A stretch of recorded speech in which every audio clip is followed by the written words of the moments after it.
Şah Abbasnamə kimi tarixi bir əsərin müəllifi, istedadlı yazıcı, şair İlqar Fəhmi, quruluşçu rejissoru isə teatr aləmində böyük nüfuza malik olan, saysız-hesabsız tamaşalara uğurlu quruluş verən Nicat Kazımovdur. Düşünürəm ki, Nicat Kazımovun tamaşaları arasında bu tamaşa xüsusi yer tutur. Tamaşada 4 Şah Abbas var. Müxtəlif dövrlərini müxtəlif aktyorlar ifa edirlər. Kiçik həcmli pyesdir.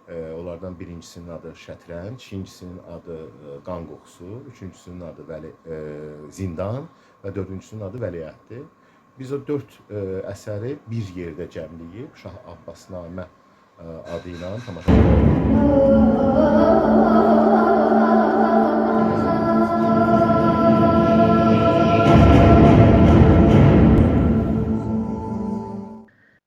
İstedadlı rejissor və aktyor Nofər Vəliyev, Elnur Hüseynov, Rasim Cəfər, Mətləb Abuşov, Kərəm Haqızadə, Aydın Dəmirov, Anar Seyfullayev, Ceyhun Məmmədov, Elşən Hacıbabayev, Ramil Məmmədov, Vahid Oğucoğlu, Elşən Şıxəliyev, Manaf Dadaşov, Rəşad Cəfərov, Elgün Yəhyayev, Anar Səfiyev iştirak edirlər və bu aktyorların hər birinin tamaşanın uğurunda öz payı var.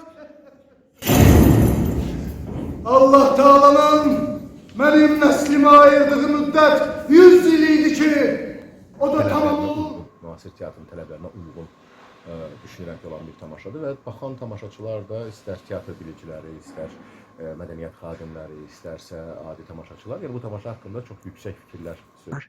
Onları təbrik edirik və deyirik, uğurlarınız bol olsun, əməyiniz danılmazdır.